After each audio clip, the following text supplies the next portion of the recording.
Me llamo Andrés Salvatierra y a mis 74 años aprendí una lección que ningún padre debería aprender jamás. El peligro no siempre viene de fuera. A veces duerme bajo tu propio techo y te llama familia. Todo empezó con algo tan simple como una sopa. Durante semanas me sentía extraño, una debilidad constante, mareos que iban y venían sin explicación, un cansancio que no correspondía con mi rutina tranquila en mi casa de Zaragoza, una casa grande que compré con mi difunta esposa Elena cuando aún creíamos que la vida iba a ser larga y justa. Mi hijo Daniel vivía conmigo desde hacía 2 años junto a su mujer, Verónica. Lo que empezó como algo temporal tras fracasar su negocio en Barcelona, se convirtió en una estancia indefinida, cómoda para ellos, silenciosamente asfixiante para mí. Yo ocupaba la planta baja, ellos el resto de la casa, como si poco a poco mi propio espacio se hubiera ido reduciendo hasta convertirme en un invitado tolerado. Aquel martes por la tarde estaba en mi habitación, con fiebre baja y el cuerpo pesado, cuando escuché a Verónica en la cocina. Ollas, cucharas, el sonido del caldo hirviendo. «Andrés», gritó con una dulzura que siempre me pareció demasiado medida. «Le preparo algo caliente. Le sentará bien». «Gracias, hija», respondí, aunque algo dentro de mí se tensó sin motivo aparente. Bajé despacio las escaleras, apoyándome en la barandilla, fingiendo más debilidad de la que realmente tenía. Y entonces lo vi. Ella no sabía que yo estaba allí. Sacó de su bolsillo un pequeño sobre blanco, lo abrió con cuidado y vertió el contenido en el plato que ya estaba servido en la mesa, el que claramente era para mí. No fue un accidente, no fue duda, fue precisión. Lo mezcló con la sopa con movimientos tranquilos, como quien sigue una rutina aprendida. En ese instante no sentí miedo, sentí claridad. Retrocedí sin hacer ruido.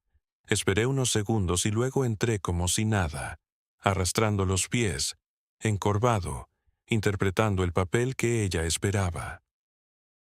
«Qué bien huele», dije.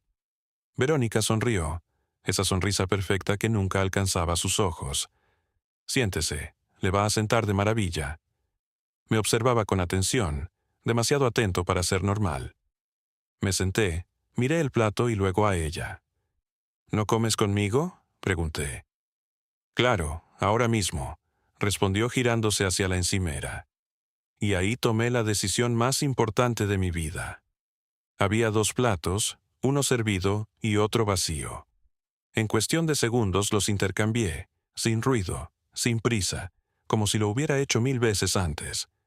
Cuando volvió, se sirvió del otro recipiente, confiada, tranquila. Comimos en silencio. Yo probé la sopa despacio, sin apartar la vista de ella. Verónica hablaba de cosas sin importancia, del clima, de Daniel, de cualquier cosa que llenara el silencio. Pasaron minutos, 5, 10, 15, hasta que su voz se cortó. La cuchara quedó suspendida en el aire. «¿Te pasa algo?», pregunté. «Me siento rara», murmuró. Su piel perdió color. El sudor apareció en su frente. Sus manos comenzaron a temblar. Intentó levantarse, pero no pudo. Cayó al suelo con un golpe seco que resonó en toda la cocina. Me miró entonces, y en sus ojos vi el momento exacto en que entendió. «Tú», intentó decir. «Sí», pensé, pero no lo dije.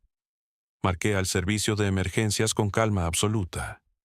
«Necesito una ambulancia. Mi nuera se ha puesto muy mal». Mientras esperaba, me arrodillé junto a ella. «Tranquila, ya viene ayuda», susurré, y por primera vez en mucho tiempo no estaba actuando. 8 minutos después, los paramédicos se la llevaron. Daniel llegó corriendo, desesperado, sin entender nada. Yo me quedé en la cocina, en silencio, mirando la mesa, el plato limpio frente a mí y el otro, el suyo, ahora vacío. Entonces abrí el cubo de basura y encontré el sobre. Lo guardé en el bolsillo sin pensarlo.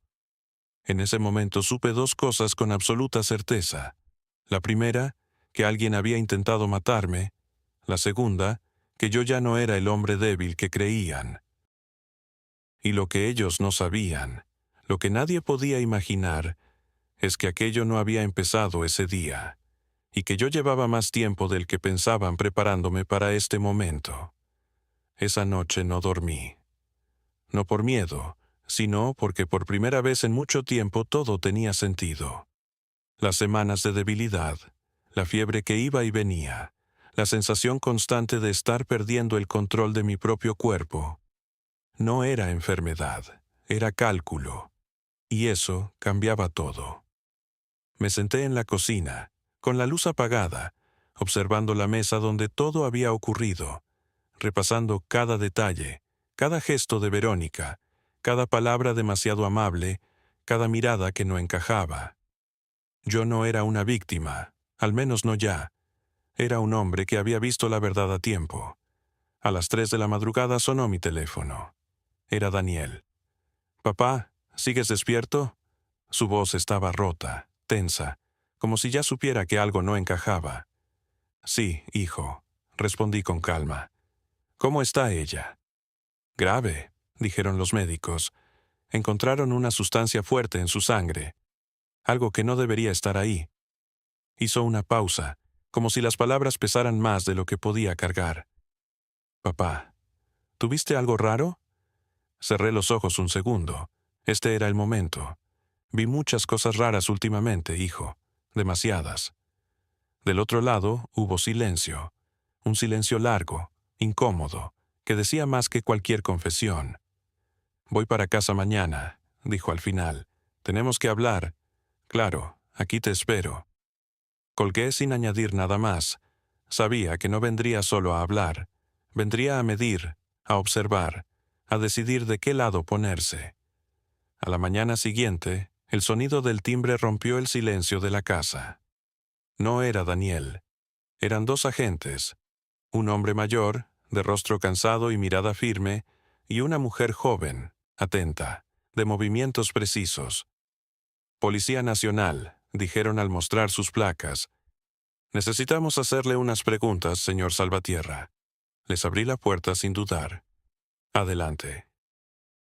Los hice pasar al salón, el mismo donde antes celebrábamos cumpleaños, donde mi esposa aún parecía presente en cada rincón. Ahora todo se sentía distinto, más frío, más claro. «Señor Salvatierra», empezó el agente mayor, «necesitamos que nos cuente exactamente qué ocurrió ayer, paso a paso. Les conté todo, cada detalle, la sopa, la caída, la ambulancia. No omití nada, pero tampoco añadí nada que no fuera necesario». «¿Usted probó la sopa?», preguntó la agente. «Sí». «¿Y no sintió ningún efecto?» «Ninguno». Sus miradas se cruzaron. Algo no cuadraba, y lo sabían. El agente se inclinó hacia adelante. En el hospital encontraron benzodiazepinas en la sangre de su nuera, en una cantidad peligrosa. ¿Tiene alguna idea de cómo pudo ocurrir eso? «No», respondí sin titubear. «Pero sí sé algo». Ambos me miraron con atención. Llevo semanas sintiéndome mal, como si alguien estuviera enfermándome poco a poco. El silencio cayó como una losa. «¿Está insinuando algo?», preguntó ella. «No insinúo nada», respondí. «Solo digo lo que he vivido». La agente anotó algo. El hombre me observaba fijamente, como intentando leer lo que no estaba diciendo. «¿Podemos revisar la casa?» «Por supuesto». Los acompañé. Subieron al segundo piso, al territorio de Daniel y Verónica. Abrieron cajones, armarios, revisaron con calma profesional. Yo me quedé abajo, esperando. No por nervios, sino por certeza. Sabía que encontrarían algo, porque quien actúa una vez, actúa más de una. Bajaron 10 minutos después. La agente sostenía una pequeña caja de pastillas. «¿Reconoce esto?», negué con la cabeza. No, estaba en la habitación de su hijo. El agente habló entonces, más serio. «Señor Salvatierra, esto se está complicando». Y entonces llegó Daniel. Entró sin saludar, con la cara desencajada, los ojos rojos, la respiración acelerada. ¿Qué está pasando?, exigió. La policía se identificó. Él miró la caja, luego a mí. Papá, ¿qué es esto? No lo sé, hijo, respondí. Pero tú sí deberías saberlo. Ese fue el momento en que todo cambió entre nosotros. No fue un grito, no fue una confesión. Fue una mirada, una sola mirada en la que entendí que él ya sabía y que no pensaba decirlo. Señor Daniel, dijo la agente, necesitamos que nos acompañe para responder unas preguntas. Esto es un error, respondió él rápido. Seguro alguien quiere perjudicarnos. A nosotros, repitió el agente, como si saboreara la palabra. Interesante. Se llevaron la caja como evidencia. Antes de salir, el agente se volvió hacia mí. Esto no ha terminado, señor Salvatierra. Lo sé, respondí. Apenas está empezando. Cuando la puerta se cerró, la casa quedó en silencio otra vez. Pero ya no era el mismo silencio. Era un silencio que precede a la verdad. Me senté despacio, apoyé las manos en mis rodillas y respiré hondo. Había esperado mucho tiempo sin saberlo. Y ahora, por fin, las piezas empezaban a moverse. Porque si ellos pensaban que todo había sido un accidente, estaban muy equivocados. Yo ya no iba a dejar que esto se enterrara. Esta vez, alguien iba a pagar. Daniel volvió esa misma tarde. No esperó a que la policía regresara ni a que el hospital diera más información. Entró en la casa sin llamar, como si todavía creyera que todo le pertenecía, pero algo en su forma de moverse había cambiado. Ya no era seguridad, era prisa disfrazada. Me encontró en el salón, sentado en mi sillón de siempre, con la espalda recta y las manos apoyadas sobre el bastón. No porque lo necesitara, sino porque él necesitaba verme débil. «Papá, tenemos que hablar», dijo cerrando la puerta detrás de sí. Lo miré sin levantarme. «Ya estamos hablando, hijo».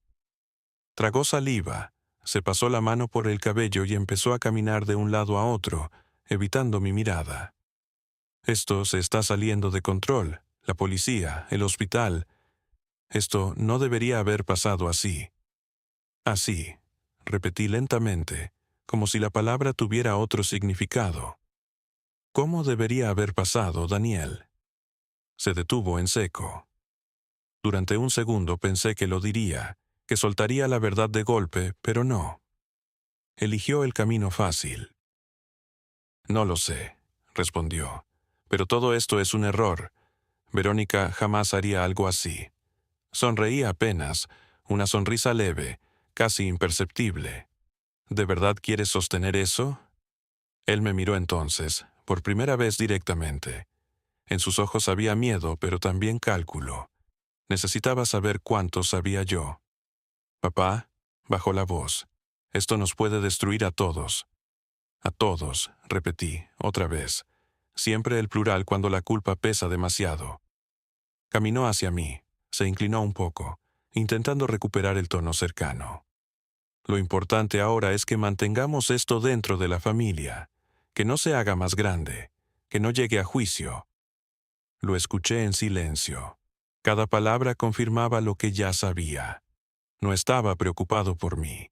Estaba preocupado por las consecuencias.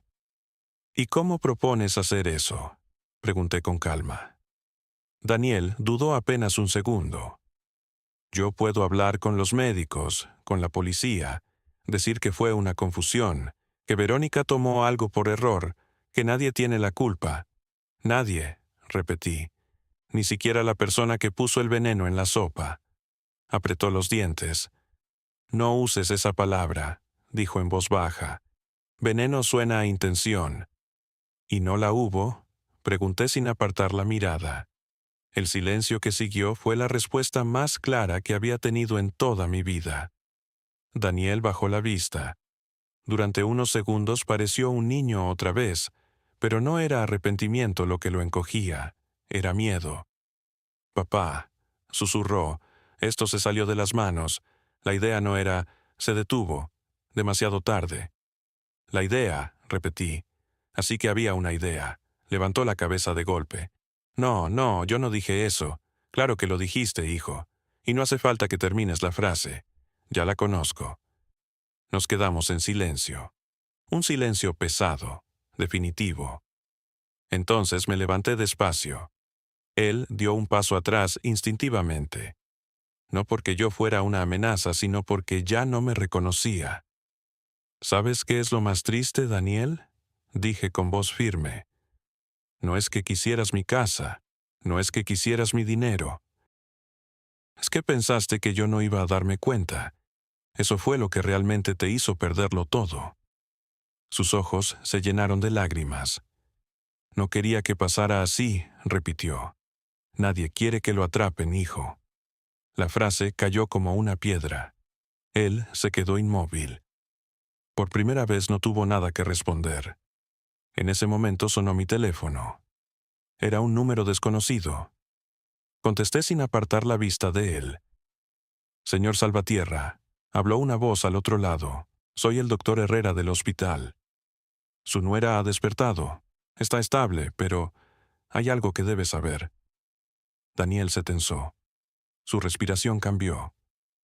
¿Qué sucede, doctor? Pregunté con calma. La señora Verónica ha dado una declaración. Dijo que usted sabía lo que estaba haciendo, que usted cambió los platos intencionalmente. Miré a Daniel. Sus ojos se abrieron apenas. Ahí estaba, el siguiente movimiento. Entiendo, respondí. ¿Algo más? Sí. Ha mencionado que usted llevaba tiempo sospechando y que decidió dejarla actuar para tener pruebas. El silencio llenó la habitación. Perfecto, pensé. La guerra había comenzado de verdad. Gracias, doctor, dije antes de colgar. Daniel habló de inmediato. ¿Ves? Está confundida, no sabe lo que dice. Negué con la cabeza lentamente. No, hijo, sabe exactamente lo que está diciendo. Y por primera vez está diciendo la verdad. Su rostro se descompuso. Papá, por favor, podemos arreglar esto. Aún estamos a tiempo. Lo miré largo rato. Luego negué una vez más. No, Daniel, ese tiempo ya pasó, y esta vez no voy a salvarte. A la mañana siguiente el ambiente en la casa era irreconocible, no por el silencio, sino por lo que ese silencio escondía. Ya no era un lugar de recuerdos, era un campo de batalla. Daniel no se fue esa noche. Se quedó, caminando de un lado a otro como un animal atrapado, mirando su teléfono, escribiendo, borrando, esperando una salida que no llegaba. Yo no le dije nada más. No hacía falta. Las palabras ya habían cumplido su función. A las 10 en punto sonó el timbre. Esta vez no dudé en abrir. Eran los mismos agentes, pero su actitud había cambiado, más firme, más directa. Señor Salvatierra, necesitamos que nos acompañe para una declaración formal, dijo el inspector. Asentí sin sorpresa. Claro, Daniel apareció detrás de mí. ¿También lo van a llevar a él? Preguntó con un tono que intentaba sonar indignado. El inspector lo miró apenas. Ya habrá tiempo para todos, señor. Esa frase lo dejó helado. Durante el trayecto en el coche policial nadie habló. Yo observaba la ciudad a través de la ventana como si la viera por primera vez. Las calles, la gente, la vida normal, todo seguía igual, como si nada de lo que estaba pasando existiera. Pero para mí, todo había cambiado. En la comisaría me llevaron a una sala pequeña, con una mesa metálica y 2 sillas. El inspector Ruiz se sentó frente a mí. A su lado, la agente Campos preparaba una grabadora. Señor Salvatierra, vamos a ser claros, empezó él. Su nuera ha declarado que usted sabía lo que ocurría y decidió no intervenir, que permitió que ella se hiciera daño para tener pruebas. ¿Es correcto? Lo miré sin titubear. Sí. La agente levantó la vista. ¿Puede explicarlo? Claro. Sabía que alguien estaba manipulando mi comida desde hacía semanas. Mi estado físico no era normal. No tenía pruebas, solo sospechas, hasta ayer. ¿Y decidió arriesgar su vida?, preguntó Ruiz. Negué lentamente. No, decidí recuperarla. El silencio que siguió fue distinto. No era sospecha, era comprensión. «¿Usted cambió los platos?», dijo Campos. «Sí. ¿Por qué no detuvo a su nuera antes? Porque si la detenía lo negaría todo. No habría pruebas. Y esto seguiría». Ruiz se recostó en la silla. «Y ahora tenemos pruebas». «Exacto». Campos tomó la palabra. «También tenemos el sobre encontrado en su cocina, el medicamento en la habitación de su hijo y...» Hizo una pausa breve. «El video». La miré sin reaccionar. «¿Qué video?», pregunté. Ruiz apoyó los codos sobre la mesa. El video de su teléfono. Estaba grabando todo lo que ocurrió en la cocina. La conversación, el momento en que su nuera añade la sustancia, todo. Bajé la mirada un segundo, como si procesara la información. «Debí haberlo dejado grabando sin darme cuenta», dije con voz tranquila. Campos y Ruiz intercambiaron una mirada. No dijeron nada, pero entendí que no me creían del todo. Y tampoco les importaba. La verdad ya estaba clara. «Señor Salvatierra», continuó Ruiz, «en estas condiciones usted no es sospechoso. Es una víctima que actuó para protegerse. Pero hay algo más que necesitamos saber». Asentí. «¿Su hijo?», dijo Campos. «¿Cree usted que estaba al tanto?». Levanté la vista. No respondí de inmediato. No porque no supiera la respuesta, sino porque ese era el momento más difícil de toda la historia. «Sí», dije finalmente. «Creo que sí». El silencio volvió, más pesado que antes. Ruiz cerró la carpeta lentamente. «Entonces esto ya no es solo un intento de envenenamiento, es una conspiración». «Exacto», respondí. «Y ahí es donde todo cambia». Horas después, desde una sala contigua, escuché los gritos de Daniel. No eran de rabia, eran de desesperación. «No, yo no sabía nada», repetía una y otra vez. «Pero las pruebas no mienten. Los mensajes, el medicamento, el video, todo apuntaba en la misma dirección». Verónica había hablado. Y había hablado de más. Cuando me permitieron salir, el inspector Ruiz me acompañó hasta la puerta. «Señor Salvatierra», dijo, «no todos reaccionan como usted en una situación así. La mayoría no lo soporta. La mayoría muere sin saber qué pasó». Lo miré en silencio. Yo no tenía intención de ser la mayoría. Asintió levemente. «Se hará justicia». No lo dudé. Cuando regresé a casa, el aire se sentía distinto, más ligero, más limpio. Pero no había alivio, solo una calma fría, la calma de quien ha perdido algo que no se puede recuperar. Esa noche me senté solo en el comedor. La misma mesa, el mismo lugar, pero ya no era el mismo hombre. Miré el plato vacío frente a mí y comprendí algo que me tomó toda una vida entender. No es la traición lo que más duele. Es darse cuenta de que quien te traiciona ya no es quien creías. Y en ese momento supe que lo peor aún no había terminado.